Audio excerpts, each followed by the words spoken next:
Au travers des combats menés par nos héros dans Dragon Ball, un nombre incalculable de techniques et coups spéciaux sont utilisés. Si l'on peine à se souvenir de certains, d'autres sont évocateurs et le Kamehameha ou encore le Genki-Dama sont déjà pleinement rentrés dans la postérité et font indéniablement partie de la culture pop aujourd'hui. Mais qui se souvient que ces techniques furent celles d'autres personnages avant de devenir celles de Goku, le héros de Dragon Ball? Et puis encore, qui se souvient que toutes ces techniques furent ensuite empruntées ou volées de nombreuses fois par de très nombreux antagonistes de la série? Voici un top dédié aux techniques volées par les ennemis de Son Goku et ses amis, classées par ordre d'efficacité ou d'ingéniosité. C'est parti pour 10 techniques volées, mais pour être mieux utilisées par les antagonistes de Dragon Ball.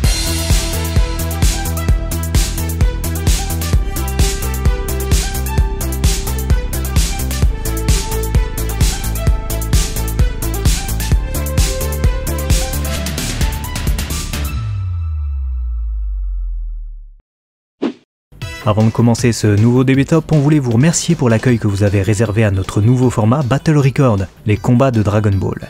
Le premier épisode a plutôt bien fonctionné, vous avez d'ores et déjà voté pour l'épisode suivant, ça fait plaisir. Je suis déjà excité pour la suite, ça annonce du lourd. Et d'ailleurs, puisqu'on parle de combat, il y a d'autres licences qui regorgent de batailles intenses, celle de Marvel. On remercie donc Marvel Strike Force qui nous soutient et sponsorise cette vidéo.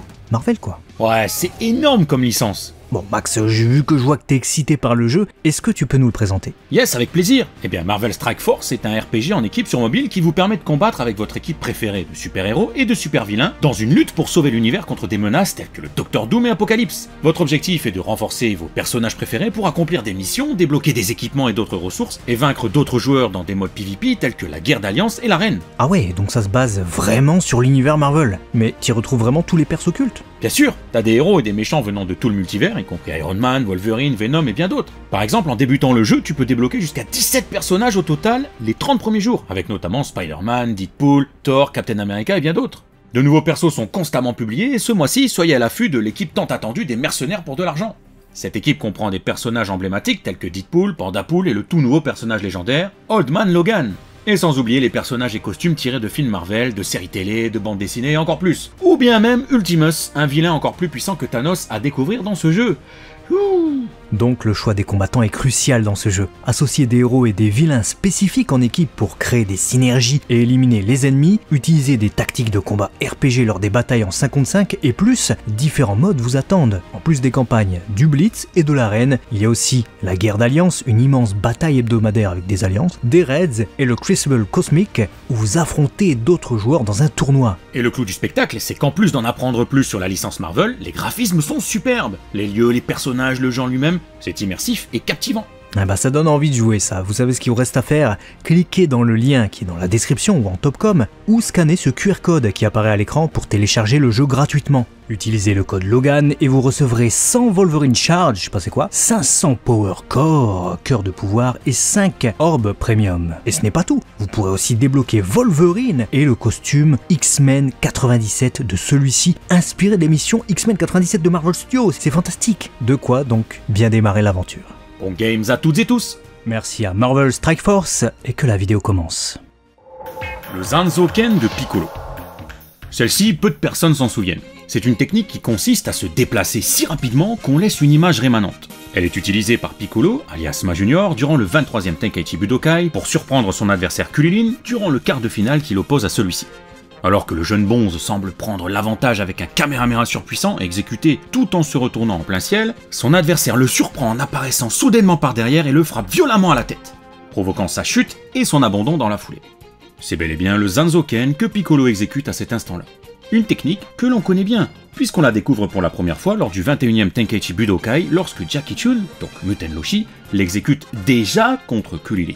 Cette technique est également connue de Karin. Mais sans qu'on ne sache si c'est ce vieil ermite qui l'a enseigné à Muten Roshi.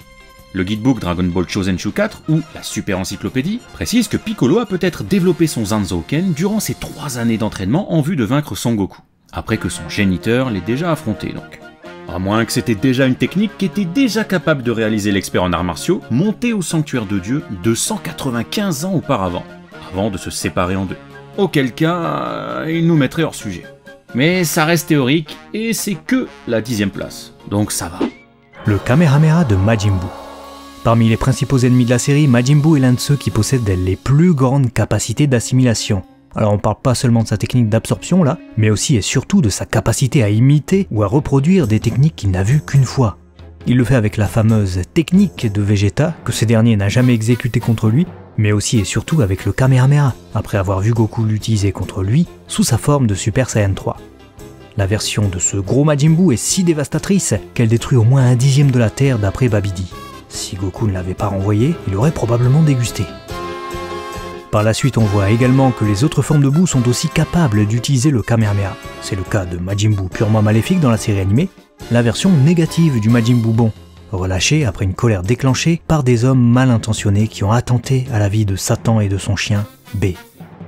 Majin Buu maléfique est également capable de l'utiliser, de même que Majin Buu pur, la version originelle du monstre.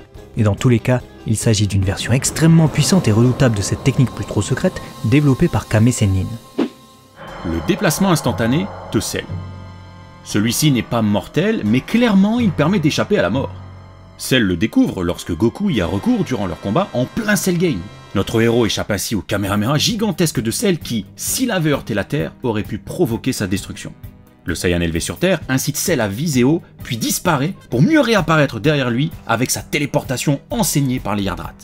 L'humain artificiel découvre alors une technique surprenante qui permet d'aller et venir comme bon lui semble, simplement en percevant le ki d'une personne. Après une ultime utilisation pour téléporter Cell qui allait exploser sur la planète Kaio, Goku était loin de se douter que cette technique secrète qui lui avait permis de protéger la Terre et les siens allait peut-être causer leur perte. À peine régénéré, le monstre copie la technique de notre Saiyan et l'utilise pour regagner la Terre et mieux surprendre tout le monde qui était encore occupé à pleurer la disparition de Goku. Cell aurait peut-être eu du mal à se concentrer pour se téléporter au dernier moment lorsqu'il faisait face au ki monstrueux relâché par Gohan transformé en Super Saiyan 2. Mais ça l'aurait pourtant sauvé d'une mort certaine. Le Makanko Sappo de Majin Buu. Quand le Kamehameha devient trop classique, Buu innove. Il nous sort carrément le Makanko Sappo de Piccolo dans l'anime. Cell peut aussi le reproduire aisément car il possède des cellules du Namek. Mais dans le cas de Majin Buu, c'est surtout car il vient d'absorber Piccolo et a donc accès à sa mémoire. Il peut reproduire ses techniques de combat et également utiliser sa force de combat. Ce Majin Buu qui a absorbé Gotenks Super Saiyan 3 et Piccolo est donc extrêmement redoutable. Il peut enchaîner toutes sortes d'attaques mortelles, y compris le Makanko Sappo qu'il projette sur les lèvres de Piccolo, une sorte de pied de nez au guerrier Z. Le pauvre Gohan devra utiliser toutes ses forces restantes pour bloquer cette attaque, connue pour perforer ses adversaires en temps normal. Il s'en est fallu de peu. Le Kamehameha de Tenshinhan. À l'époque où Tenshinhan était encore un rival et ennemi de l'école de la tortue, il a donné du fil à retordre à Son Goku et aux autres. A commencer par Jackie Chun qui dut faire face à son propre Kamehameha, mais exécuté par un autre, durant la 22e édition du Tenkaichi Budokai. Ce combat permit d'ailleurs de prendre toute la mesure du personnage de Tenshinhan et de réaliser quel génie il était. Car non content de nous avoir renvoyé le Kamehameha de Yamcha, il est ensuite parvenu à reproduire parfaitement cette technique qu'il venait de voir, pour l'exécuter sans aucune vergogne contre son créateur. Heureusement, le papy bloque l'attaque de Ki, sans quoi elle aurait pu exploser le public positionné derrière, façon Vegeta. C'est d'ailleurs après l'exécution de cette arcane, parfaitement reproduite, que Jackie Chun décide d'abandonner le combat. Bien heureux de savoir qu'il y a en ce monde une jeune génération prête à reprendre le flambeau. Le Taioken de Cell. Voici une technique bien utile pour qui maîtrise l'art du timing. Elle n'est pas létale, mais elle est redoutable, le Taioken, autrement dit, la technique du soleil littéralement. C'est une technique développée par Tenshinhan et utilisée pour la première fois lors du 22e Tenkaichi Budokai. Cependant, elle ne semble pas bien dure à reproduire et Goku et Krillin peuvent aussi la maîtriser. Ce qui nous amène donc à Cell, qui peut aussi manier cette technique qui sert à éblouir son adversaire en projetant une intense lumière. Notre monstre tacheté l'utilise au moins 2 fois dans le manga et ça fonctionne dans les 2 cas. 100% de réussite. La première fois, c'est pour fausser compagnie à Piccolo et aux autres, en plein milieu du combat à Ginger Town. Cell constate que le monde dans lequel il est arrivé est considérablement différent de celui duquel il vient, et que Goku, qui est toujours en vie, et Piccolo, qui a fusionné avec le Tout-Puissant, sont de sérieuses contrariétés. Il lui faut alors s'échapper pour absorber le fluide vital de nombreux humains, afin de gagner en puissance pour pouvoir rivaliser. L'exécution est parfaitement réalisée. Il parvient à aveugler Piccolo, Krillin et Trunks, ici présents, et s'enfuit au loin, masquant rapidement son ki. La seconde fois, Cell a recours au Taioken lorsqu'il est sous sa seconde forme et qu'il s'apprête à absorber numéro 18.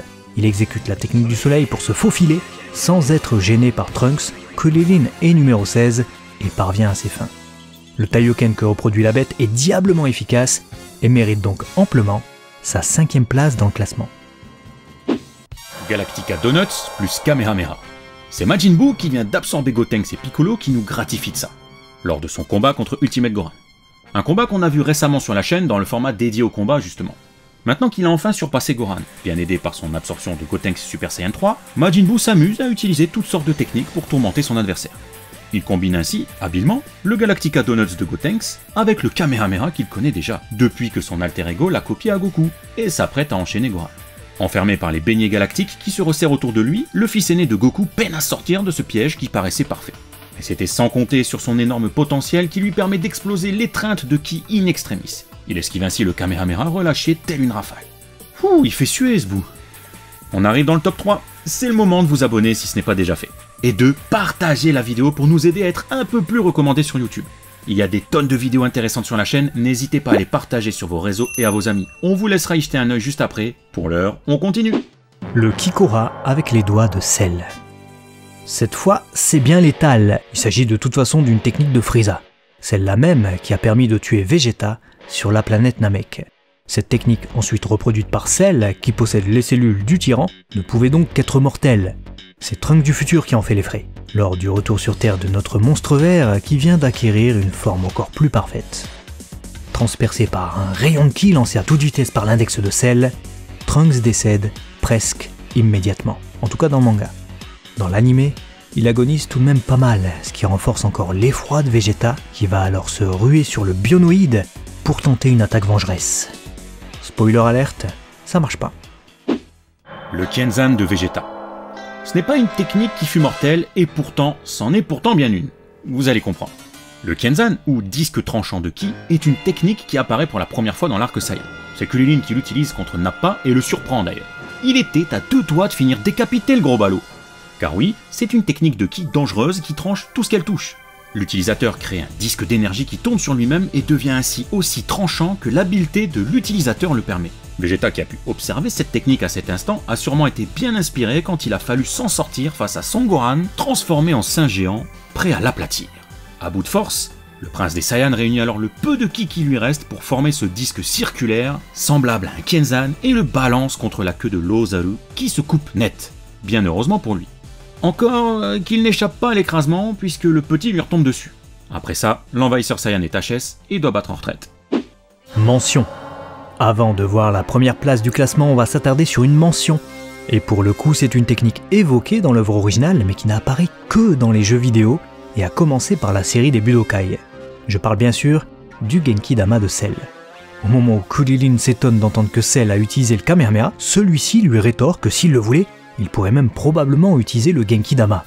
La série des Budokai sur PS2 a carrément donné vie à ces belles paroles et c'est devenu une réalité, avec Cell qui sous sa forme parfaite peut utiliser le Genki Dama en guise d'ultimate. Maintenant, est-ce que toutes les formes de vie de la Terre lui donnent leur énergie sciemment? Ça j'en doute. La régénération de Cell. C'est encore une technique piquée par Cell que l'on retrouve tout en haut du classement avec la régénération Namek. Une capacité innée de Piccolo mais que Cell possède également du fait de ses cellules. Super Vegeta, qui savait pourtant que Cell possédait ses cellules, ainsi que celles de Goku, Frieza, Cold et Piccolo, était loin de se douter que le monstre pouvait aussi se régénérer après avoir été sérieusement amoché. C'est ainsi qu'il découvre sa capacité avec stupeur, quand l'ultime humain artificiel régénère la partie de son corps détruite par le Final Flash du Super Saiyan. Avant ça, Cell utilise aussi la régénération sous sa première forme, lorsqu'il fait face à numéro 16, qui vient de lui arracher la queue. Seulement, on est loin d'imaginer que son pouvoir est aussi efficace que ce qu'on va voir par la suite. Une moitié du corps, puis une autre moitié, puis le corps au complet, voilà ce qu'a pu régénérer Cell durant ses combats décisifs contre la team de Goku. Non sans créer une incohérence d'ailleurs, mais ce n'est pas le sujet. Échappant plusieurs fois à la mort grâce à cette capacité, qui couplée aux cellules Saiyan lui ont même permis de revenir plus fort après son autodestruction, Cell détient sûrement ici la meilleure utilisation d'une technique ou capacité dérobée à un autre personnage, puisque celle-ci lui offrirait presque l'immortalité, s'il n'était pas trop gourmand. Êtes-vous gourmand des vidéos sur Dragon Ball? Si tel est le cas, abonnez-vous et activez les notifications pour être tenu informé des sorties. Merci aussi à tous ceux qui nous soutiennent et partagent les vidéos, c'est super important pour continuer de se faire connaître. Et puis, que dit-on? À la prochaine! Matane!